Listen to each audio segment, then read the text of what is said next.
From this Saturday, it will be illegal for any business to add a surcharge to a customer's credit or debit card payment.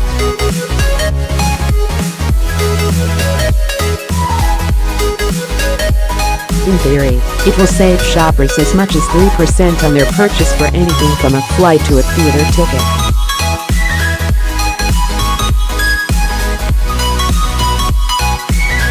The end of this surcharge scourge is expected to benefit most shoppers, but some retailers are keen to make good the loss in revenue by jacking up prices.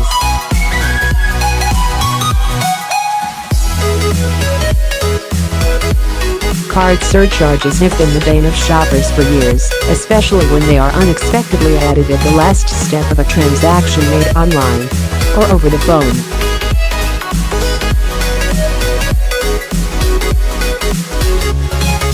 At best, they leave a bad taste in the mouth. At worst, customers are ripped off because they could have purchased the same item cheaper elsewhere.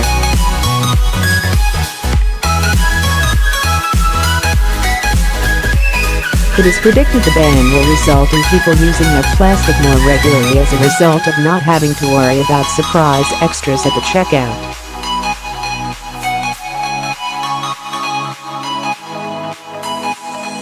It has been widely used by airlines, travel companies, takeaway food apps, and public bodies such as local councils for council tax or business rate payments, and even revenue and customs.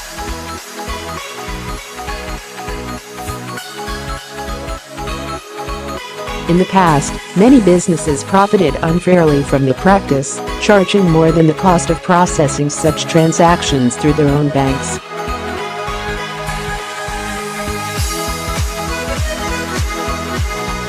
But 5 years ago, following an investigation by Watchdog, the Office of Fair Trading, prompted by a so-called super complaint by Consumer Pressure Group, which providers were only allowed to pass on reasonable processing costs to customers.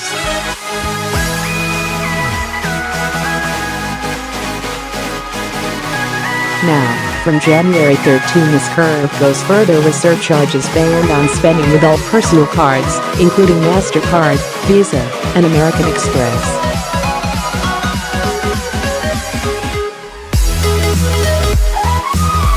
Corporate cards are exempted. Here the Mail on Sunday looks at the clever card ploys firms are expected to use to pass on the cost without consumers realizing.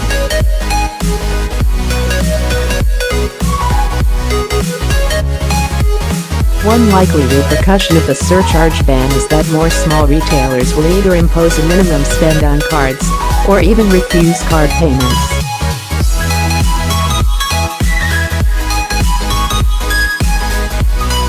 Kevin Pratt of financial website Money Supermarket says, already in some food outlets and pubs you have to spend a minimum £5 or £10 if you are using a card.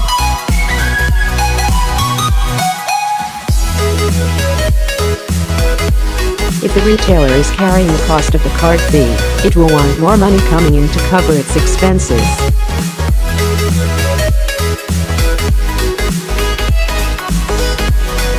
According to recent research by the Association of Convenience Stores, 13% of retailers currently make a surcharge for card payments, 33% demand a minimum spend, while 8% refuse card payments.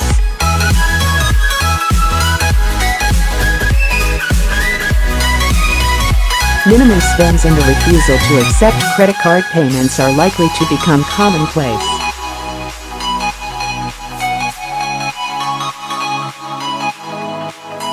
Prices will start to take off. Fears are growing that the payback for the surcharge crackdown will be higher prices.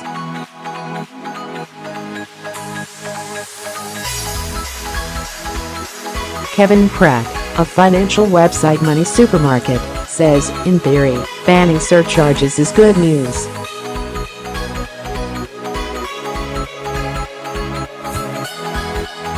But it will only be welcome in practice if retailers do not increase their prices to cover what they pay in fees to the card companies to process payments.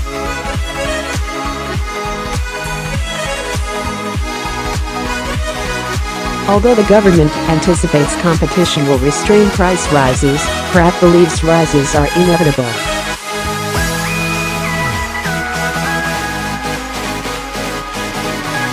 He says, after all, we are in an inflationary environment, so relatively small price rises triggered by the ending of the surcharge will not stand out.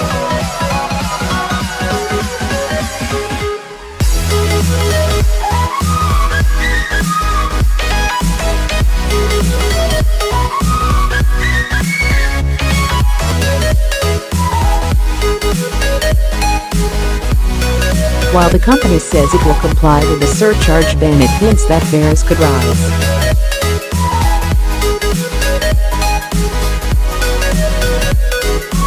A spokesman says, the airline does not believe the ban on surcharges is in the best interests of consumers.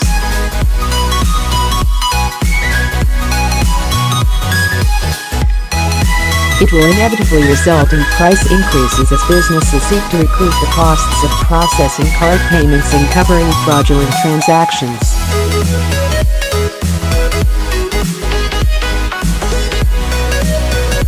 This will disadvantage the majority of those who now choose to pay for goods and services by cash or with a debit card.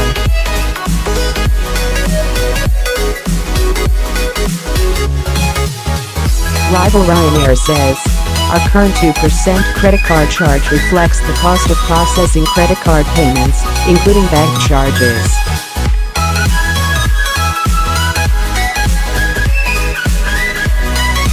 When the law changes, we will comply with it as required, and we will continue to lower fares this year.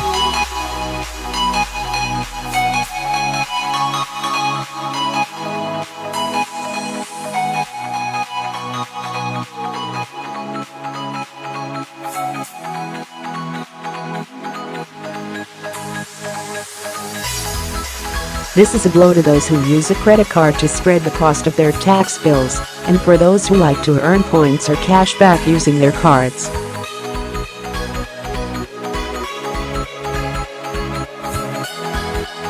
Those wishing to take advantage of paying by credit card before the ban need to act fast and make their payment before Saturday.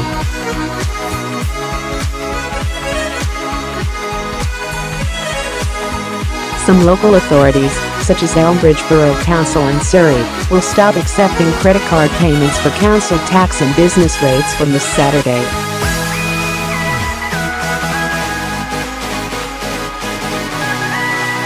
Others will continue to accept card payments and absorb the cost. These include Ealing Council in West London, which currently applies one of the highest surcharges at 2.5%.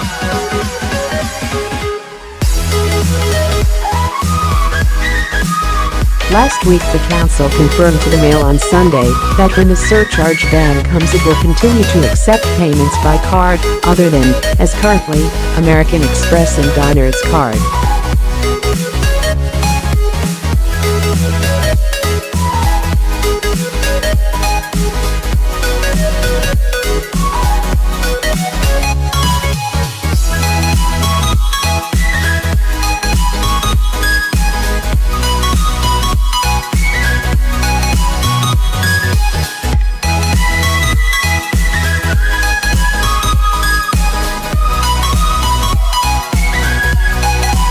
But to compensate drivers, they were allowed to increase their minimum fare by 20 pence to £2.60.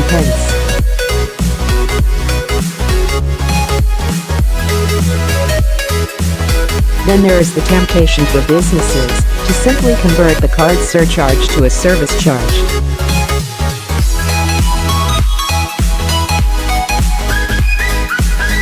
For example, Techcology restaurant app Just Eat has been making a 50 pence charge for credit card transactions only.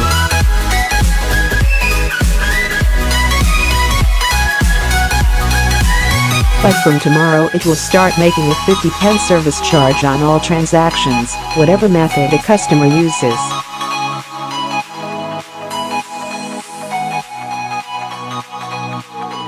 A spokesperson says, a 50 pence charge will be implemented on all orders. It means that along with our restaurant partners, we can continue to deliver the best possible takeaway experience.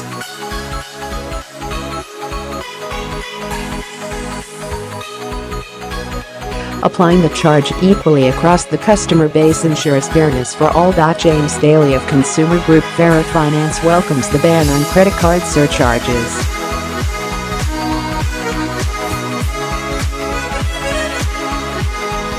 He says, the move is all about transparency, about knowing what you are paying from the start, rather than waiting until the last stage, when you make a card payment.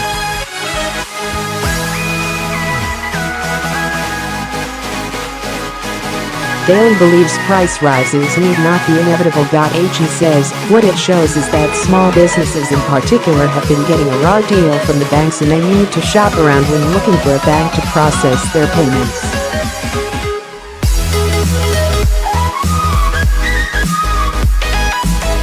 Harry Rose, editor of Which Money magazine, says, the good news is the ban will put an end to excessive card surcharges.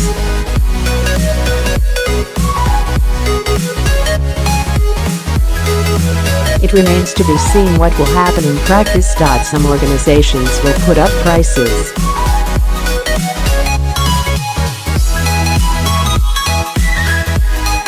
But customers should be hard-nosed and vote with their feet if they are not happy.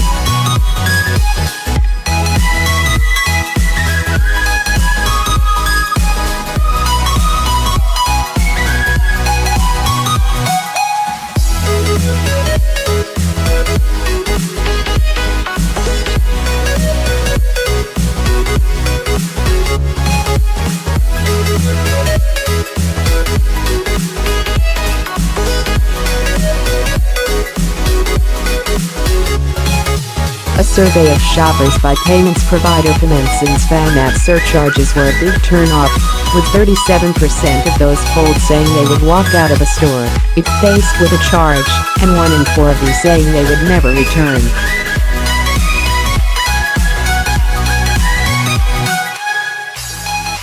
Guy Moore, head of marketing at Finansons, says, the January 13 deadline cannot come soon enough.